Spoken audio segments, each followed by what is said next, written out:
Right, next pivot, next problem. Try not to touch the fence too. Had the dealer out yesterday, pulled the end gun off, see if we can get that to work. But even without the end gun going, this pivot is half the row in this position. So the plan is to move it 10 to 12 metres further south, move the pad, move everything. So this will be pivot 2, move number 2. And try and get the end gun going to pick up more of the corners, so we can program that to pick up the dry spots. A few other little issues with it that need sorting out, but currently at the moment trying to cattle proof it as well.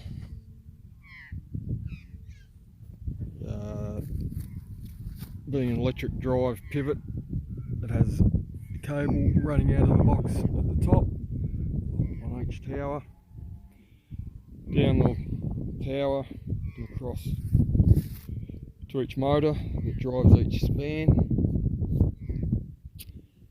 When we took over,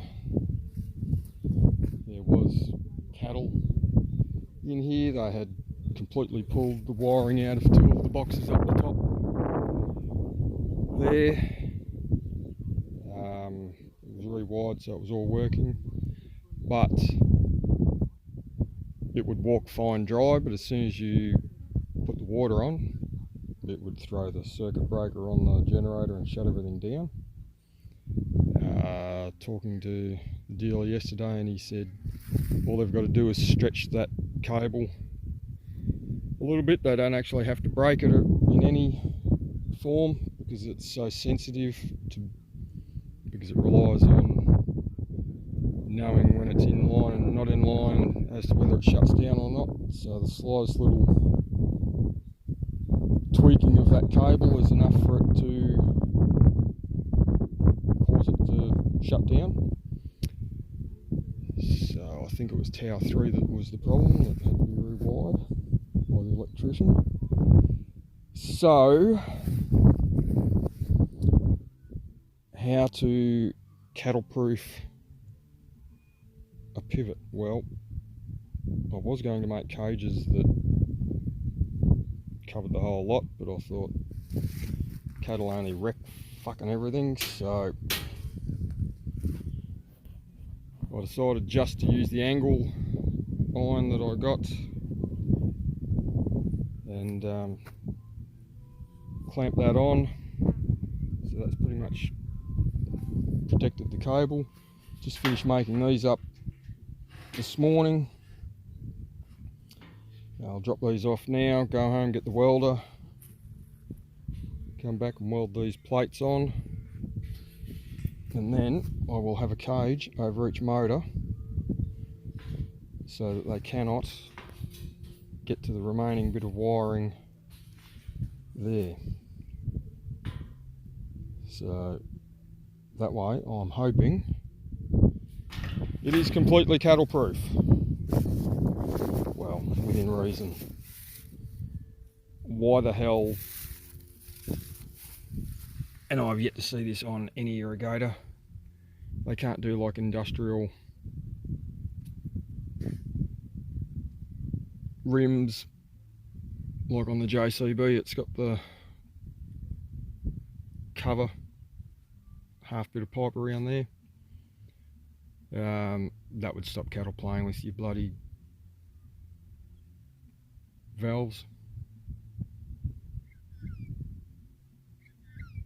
Anyway, some people just don't think of things like that, I suppose. So yeah, there'll be a few sprinkler changes to have to do to this one as well. Why Zoomatic have stupid bloody sprinklers right over towers is beyond me. Just adds to the misery of wheel ruts. So anyway, this will be pre-shifting.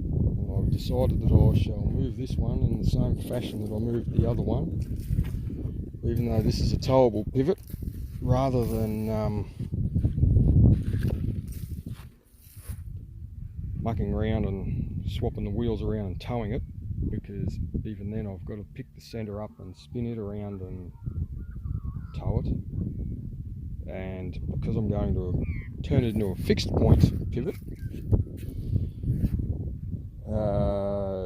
it will be easier just to walk the whole thing around to 90, disengage the drives, just that across, and do what I did with the last one, move the centre and just tow each tower a little bit at a time. I've only got to go, like I said, 10 to 12 metres, so I'm figuring for the amount of time mucking around setting all these up just to tow it that short distance, I might as well do it the other way.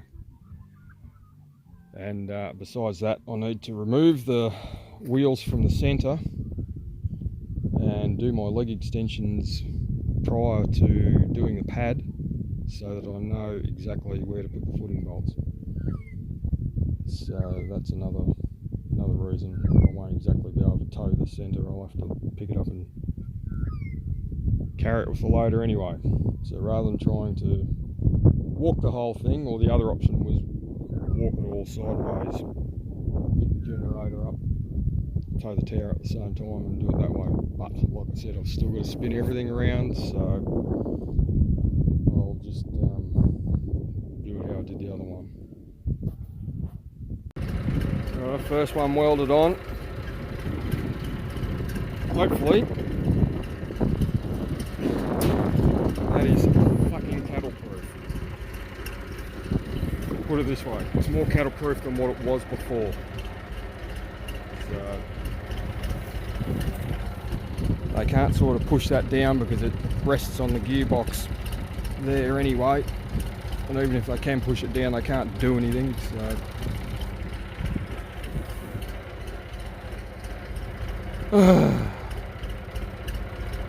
swear to God, it's like trying to bloody stop 2-year-olds. Anyway, 4 more to go. Right, so I've spun the pivot around 90. Pretty easy now that I can set the service stop. Just set it up this morning and let it go. Just about to start pulling all the mesh down,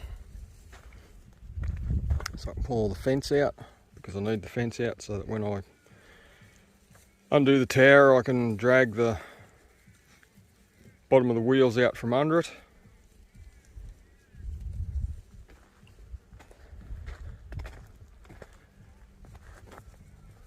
You do have to, I'll go and grab the little welder now.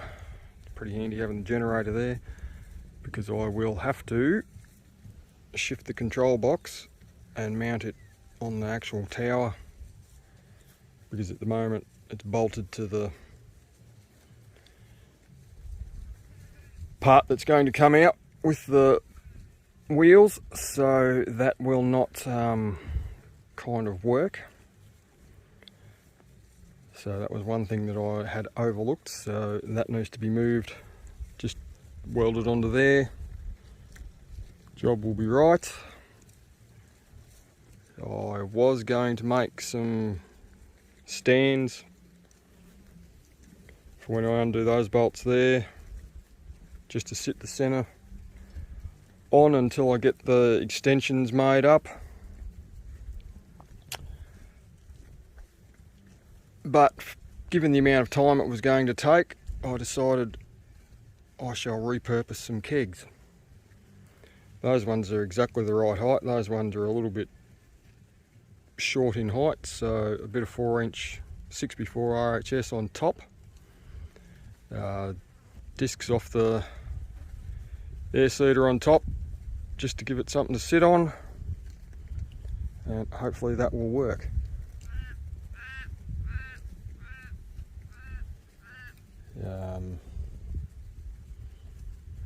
At worst, I suppose I can rechain it down just to put a bit of tension so nothing falls over whilst I after I get the centre out. So that is where we are up to for the time being. Well, the fence is 99% out. One post over there and the gate post, which is steel post, is virtually impossible to pull out the gate posts. So it'll have to be dug out the other side of the JCB wheel. To drop both sides of the pool, obviously. I've managed to get those two undone. Sent Deputy Dog back for a 3/4 rattle gun to, I didn't have the right socket, so we'll have another crack.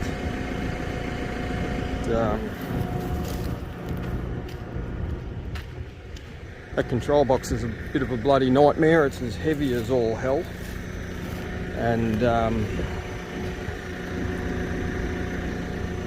it actually just sits on there. It doesn't actually bolt up. It's rubber stoppers that insulate it, top and bottom. It's not actually, dare I say it, bolted to anything. So I had to lift that up, all of that with the slings, so I can get those brackets off and then weld that bracket on there. So we just tied it on, because rather than lifting with a sling, I've decided if I can squeeze the forks through there, I shall just lift it up enough once we get these bolts out, and we will drag the whole base out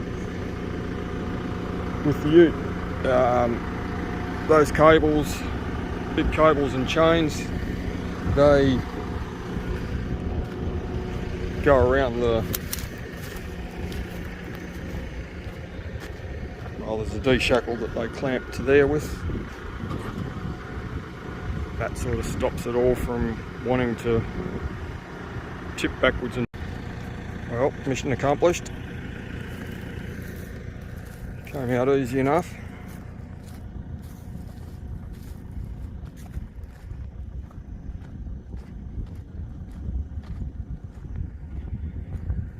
No disasters. It's all chained and ratcheted down for the time being, so that'll hold it tight. It's not going anywhere. Now what I need to do now is make up the leg extensions that those footings plates go on, mounting footing mounts, whatever you want to call the bloody things, with the hole in it, so that I can get the distance, diameter and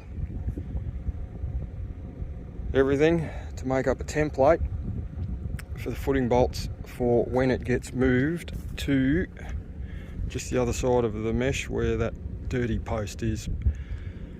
Now it doesn't seem like very far, but that's what it needs to be, just so it doesn't go out onto the road. So that's today's effort anyway. One little bent disaster, but that'll straighten back out. So anyway, all good.